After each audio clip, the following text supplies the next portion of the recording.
मेरे पास एक पेशेंट आया था जिसको काफ़ी गैस्ट्राइटिस लॉन्ग स्टैंडिंग था। उन्होंने गैस्ट्रोस्कोपी वगैरह भी 2-3 बार करके देखी थी, लेकिन उनका गैस्ट्राइटिस जो है दिन ब दिन बढ़ता ही जा रहा था और दवाइयाँ जितनी भी ले रहे थे उतना कार्य नहीं कर रही थी जितनी करनी चाहिए थी। और इनका जब हमने डाइट लाइफस्टाइल का एनालिसिस किया तो ये व्यक्ति जो था सुबह खाली पेट रिलीजियसली गार्लिक का प्रयोग करते थे। और उनको किसी आयुर्वेदिक डॉक्टर ने 3 साल पहले कहा था कि आप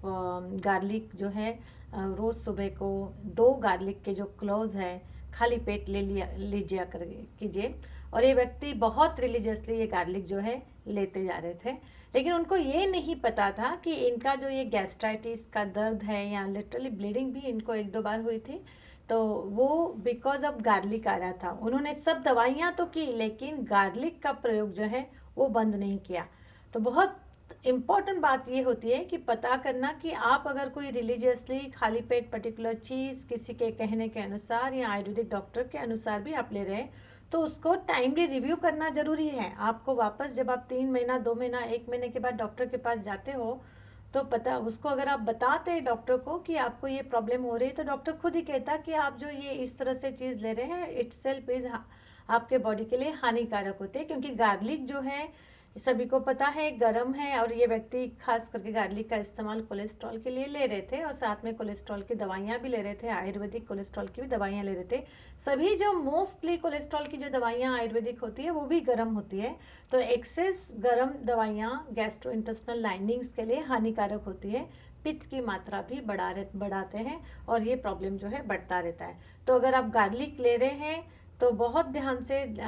उसका प्रयोग करना चाहिए। गार्लिक बुरा नहीं है, किस व्यक्ति ने कौन से वक्त कितना टाइम कितना ओवरडोज उसका किया, जाने अनजाने आप उसको लेते रहते हैं। साइंस बॉडी में तो दिखाई देते हैं, initially nausea, vomiting, pain, reflux, सभी शरीर में कई बार हेडेक पित्त की मात्रा बढ़ने की वजह से होता है। तो अगर आपके बॉडी में साइंस दिख रहे हैं तो उसको तुरंत ही कंट्रोल में करना चाहिए। तो गार्लिक जब आप एक्सेस मात्रा में लेते हो तो गैस्ट्राइटिस के प्रॉब्लम आते हैं, बैड ब्रेथ वगैरह, तो जो गार्लिक की जो एरोमेटिक स्मेल है वो भी माउथ से आने लग जाती है। वो भी पता चल जाता है कि बॉडी के अंदर ये एक्सेस गार्लिक क्या क्या साइड इफ़ेक्ट्स जो है बॉडी में ला रहा है। लेकिन साथ में कई बार हॉट स्पाइसी चिली फूड भी गार्लिक के साथ जाता है, तो दोनों एक 1+1 2 होके और भी गैस्ट्राइटिस बढ़ाता है। तो अगर आप गार्लिक मेडिसिनल तौर पर लेते हैं तो उसके साथ में आपको पित्ता बैलेंसिंग डाइट रखना चाहिए, ताकि गार्लिक का मेडिसिनल इफेक्ट आ रहा है कोलेस्ट्रॉल कम होने के लिए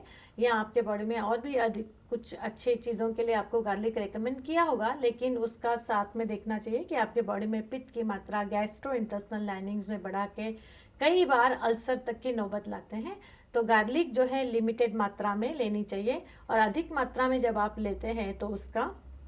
साइड इफ़ेक्ट जो है तुरंत बॉडी में अगर दिखा देता है तो उसको काउंटर करके आपको एंटीडोट भी लेना चाहिए, ताकि उसकी आगे चल के उसके साइड इफ़ेक्ट्स की वजह से और कोई नई बीमारी शरीर में ना हो। तो हर दवाई जो है वो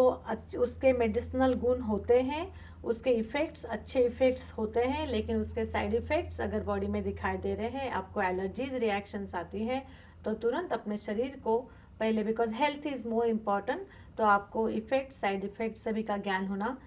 ज़रूरी होता है।